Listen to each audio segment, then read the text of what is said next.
شروع اللہ کے نام سے جو بڑا مہربان نہایت رحم کرنے والا ہے۔ جو بوڑھے حج پر نہیں جا سکے گھر بیٹھ کر یہ سورت 7 بار پڑھ لیا کریں۔ آپ صلی اللہ علیہ وسلم نے فرمایا 7 بار حج کرنے سے زیادہ ثواب ملے گا اور زندگی بھر کے تمام گناہ مٹ جائیں گے۔ میری بہنوں اور بھائیوں، جو بوڑھے حج پر نہیں جا سکے تو گھر بیٹھ کر اس سورت کی آیت 7 مرتبہ پڑھ لیا کریں۔ مصطفیٰ صلی اللہ علیہ وسلم نے فرمایا بار بار حج کرنے سے زیادہ ثواب ملے گا اور زندگی بھر کے تمام گناہ معاف ہو جائیں گے۔ جس شخص نے بڑھاپے میں یہ سورت کی آیت 7 مرتبہ پڑھ لی تو اللہ تبارک و تعالی اس کے سارے گناہ معاف کر دیتا ہے اور جنت بھی اس شخص کا انتظار کرتی ہے۔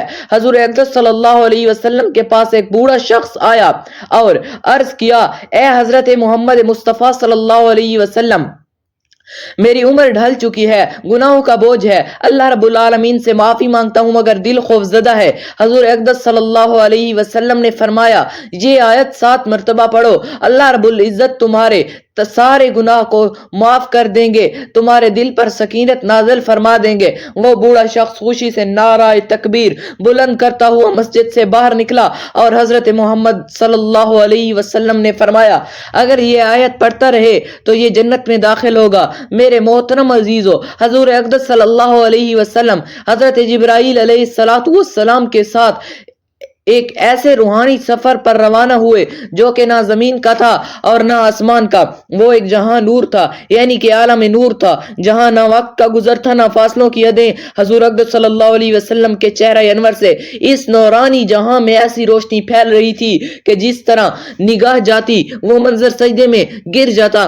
حضرت جبرائیل علیہ السلام ہاتھ باندھے ادب سے آگے چل رہے تھے اور حضرت محمد صلی اللہ علیہ وسلم کے قدموں کے نشان ہر ذرے کو ایسا شرف عطا کر رہے تھے کہ گویا اس پر جنت واجب ہو چکی تھی۔ حضرت محمد صلی اللہ علیہ وسلم نے ایک عجیب منظر دیکھا کہ سامنے اونٹوں کی ایک طویل قطار کھڑی تھی اور ہر اونٹ کے اوپر ایک صندوق رکھا ہوا تھا اور ہر صندوق پر کفن لگا ہوا تھا۔ حضرت جبرائیل علیہ السلام نے عرض کیا کہ یا رسول اللہ صلی اللہ علیہ وآلہ وصحابہ وسلم، یہ وہ راز ہیں جو کہ قیامت تک رہیں گے لیکن آپ کے حکم سے سب کچھ کھولا جا سکتا ہے۔ حضرت محمد مصطفیٰ صلی اللہ علیہ وسلم نے فرمایا کہ اے جبرائیل ان صندوقوں کو کھولو تاکہ ہمیں ان کے اسرار دکھائے جائیں۔ حضرت جبرائیل علیہ السلام نے آسمان کی طرف دیکھا اور پھر آجزی سے بسم اللہ الرحمن الرحیم پڑھ کر پہلے صندوق کو کھولا۔ صندوق کھلتے ہی روشنی کا ایک ایسا سیلاب باہر نکلا اور اس میں ہزاروں انڈے تھے۔ ہر انڈے کے اندر ایک چھوٹا سا ذرہ تھا اور ہر ذرے میں خشخاش کا ایک دانہ تھا۔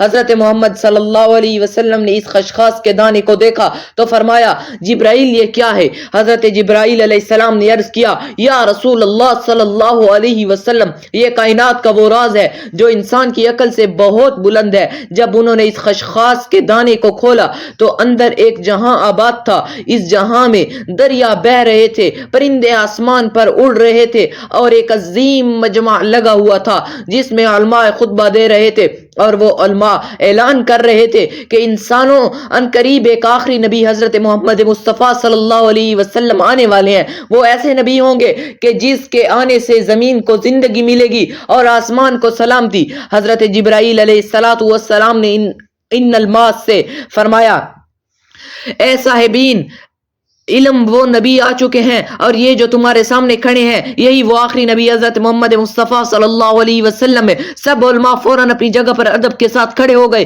اور ان کے چہروں پر نور کی چادر آ گئی۔ ان کی زبانوں سے ہر وقت یعنی اسی وقت بار بار یہ ایک ہی جملہ نکلا، مرحبا یا حبیب مصطفیٰ صلی اللہ علیہ وسلم۔ حضور اقدس صلی اللہ علیہ وسلم نے فرمایا اے جبرائیل، یہ تو ایسا منظر ہے کہ دل کو کپکپاہٹ ہو اور روح وجد میں آ جائے۔ حضرت جبرائیل علیہ السلام نے عرض کیا کہ یا رسول اللہ صلی اللہ علیہ وآلہ وصحابہ وسلم، یہ تو ایک صندوق کا راز ہے اور اس جیسے ہزاروں صندوق اور ہیں۔ ہر صندوق میں لاکھوں جہاں ہیں اور ہر جہاں میں آپ کی امد کا ذکر ہو رہا ہے۔ آپ کی نبوت کی روشنی ان انڈوں کے اندر داخل ہو کر اور عالموں تک پہنچ چکی ہے۔ پھر پیارے آقا صلی اللہ علیہ وسلم ایک اور صندوق کے قریب گئے۔ جبرائیل علیہ السلام نے بسم اللہ الرحمن الرحیم پڑھی اور صندوق کھولا تو اندر ایک شہر تھا اور اس شہر کی دیوار پر لکھا ہوا تھا لا الہ الا اللہ محمد الرسول اللہ. اس شہر کے ہر مکین کی پیشانی پر نور تھا اور سب ذکر کر رہے تھے. یہ نظارہ دیکھ کر حضور اقدس صلی اللہ علیہ وسلم کی آنکھ مبارک سے آنسو بہنے لگے اور فرمایا کہ اے جبرائیل علیہ السلام یہ کون لوگ ہیں؟ حضرت جبرائیل علیہ السلام نے کہا یہ آپ کی امت ہے جو ابھی دنیا میں نہیں آئی مگر ان کے دلوں میں آپ کی محبت رکھی جا چکی ہے. ان کا رزق، ان کی دعا، ان کا ایمان سب اسی ذکر ہے. حضور اقدس صلی اللہ علیہ وسلم نے فرمایا کہ اے جبرائیل اگر یہ سب میرے امتی ہیں تو کیا ان کے گناہ معاف ہوں گے؟ تو جبرائیل علیہ السلام نے کہا کہ یا رسول اللہ صلی اللہ علیہ وسلم اگر وہ آپ کا نام لے کر ایک بار بھی آنکھ بھر کے رو لیں تو ان کے گناہوں کو زمین سے آسمان تک معاف کر دیا جائے گا، اور اگر وہ ایک مرتبہ بھی یہ مختصر سا کلمہ پڑھ لیں سبحان اللہ و بحمدہ لا الہ الا هو الحی القیوم تو ان کے نام اعمال میں ہزاروں نیکیاں لکھ دی جاتی ہیں. نبی کریم صلی اللہ علیہ وسلم نے فرمایا جبرائیل علیہ السلام کو ان صندوقوں میں کتنی نشانیاں ہیں؟ جبرائیل علیہ السلام نے عرض کیا یا رسول اللہ صلی اللہ علیہ وسلم ان میں ہر اس شخص کے راز ہیں جو آپ سے محبت کرتا ہے اور ہر وہ آنسو محفوظ ہیں جو کہ کسی نے رات کی تنہائی میں آپ کا نام لے کر بہایا ہے. میرے محترم عزیزو جان لیجئے کہ اللہ تبارک و تعالی فرماتا ہے کہ اے ابن آدم ہم نے تجھے مٹی سے پیدا فرمایا اور مٹی میں ہی لوٹا دیں گے مگر اس درمیانی سفر میں تجھے عقل دی، شعور دیا اور زادی دل دیا، آنکھ دی، کان دی، زبان دی اور سب سے بڑھ کر کہ تجھے ہم نے اپنے بندوں میں چن لیا اور تجھ سے کہا کہ دیکھ یہ زندگی کھیل تماشا نہیں ہے. ہم نے تیری زندگی کے ہر مرحلے کو نشاندہی کے ساتھ بنایا. جب تو رحم نطفہ تھا تو ہم نے تیری تخلیق شروع کی، پھر گوشت کا لوتھڑا، پھر اس میں روح پوکی اور جب تو پیدا ہوا تو والدین کی گود میں خوشی کا محور بنا، دودھ پیا، غذا کھائی، پھر کھیل کود میں مشغول ہوا، پھر جوانی آئی جسے جین کہا گیا، پھر داڑھی نکلی اور تو غلام کہلایا، پھر مرحق ہوا جب پورے جوش سے مرد بن گیا، پھر شاب کہلایا، پھر رجل، پھر کہول جب 30 سال کی عمر پر کی، پھر جب 40 کا ہوا تو شیخ کہلایا، پھر جب عمر ڈھلنے لگی ہڈیاں کمزور ہوئی، میرائی کمزور ہوئی، بڑا پن عمر میں داخل ہوا اور یہاں سے زندگی کا زوال شروع ہوا. حضرت انس سے مروی ہے کہ نبی پاک صلی اللہ علیہ وسلم نے ارشاد فرمایا کہ جن کی عمر اسلام میں 40 سال کو پہنچ جائے اللہ تبارک و تعالی اور جب 50 سال کی عمر کو پہنچتا ہے تو اللہ رب العالمین اس پر حساب کو آسان فرما دیتا ہے. جب وہ 60 سال کا ہوتا ہے تو اللہ رب العالمین اس کو اپنی طرف رجوع کرنے کی توفیق دیتا ہے اور جب 70 سال کا ہو جاتا ہے تو آسمان والے اس سے محبت کرنے لگتے ہیں اور جب وہ 90 سال کا ہو جاتا ہے تو اللہ تبارک و تعالی اس کے تمام اگلے پچھلے گناہ معاف فرما دیتا ہے. اس کا لقب امین اللہ اور اسیر اللہ فی الارض رکھا جاتا ہے، زمین پر اللہ کا قیدی، کیونکہ وہ قوت سے طاقت سے محروم ہو جاتا ہے، خواہشات مر چکی ہوتی ہیں تو وہ ایک قیدی کی طرح اپنی زندگی بسر کرنے لگتا ہے. حضرت ابوبکر صدیق رضی اللہ تعالی عنہ سے روایت ہے کہ نبی کریم صلی اللہ علیہ وآلہ وصحبہ وسلم کے پاس ایک شخص حاضر ہوا اور پوچھا کہ یا رسول اللہ صلی اللہ علیہ وسلم سب سے بہترین شخص کون ہے؟ تو آپ صلی اللہ علیہ وسلم نے فرمایا جو شخص بڑھاپے کو پہنچے اور اس کی نیکیاں بہت زیادہ ہوں، اور سب سے برا وہ ہے کہ جو بڑھاپے کو پہنچے اور اس کے گناہ بہت زیادہ ہوں. میرے عزیزو آپ یہ جان لیجئے کہ حضرت ابن مسعود رضی اللہ تعالی عنہ بیان کرتے ہیں کہ نبی پاک صلی اللہ علیہ وآلہ وسلم نے فرمایا کہ قیامت کے دن ابن آدم سے 5 سوال ہوں گے، جن میں سے ایک یہ ہوگا کہ اپنی جوانی کہاں خرچ کی، اپنی عمر کس چیز میں ضائع کی، اپنے علم پر کتنا عمل کیا. حضرت علی کرم اللہ وجہ علیہ فرماتے ہیں کہ پاس ایک شخص آیا اور کہنے لگا میرے بال سفید ہوتے جا رہے ہیں، یہ کس چیز کی علامت ہے؟ فرمایا کہ یہ یاد دہانی ہے کہ تو اس دنیا میں نہیں رہے گا اور ان قریب اس دار فانی سے رخصت ہونے والا ہے. میرے محترم عزیزو حضرت سعد رضی اللہ تعالیٰ عنہ سے روایت ہے کہ آپ صلی اللہ علیہ وسلم نے فرمایا کہ نمازوں کے بعد یہ دعا کرو، اے اللہ میں بزدلی سے تیری پناہ مانگتا ہوں عرض العمر کی طرف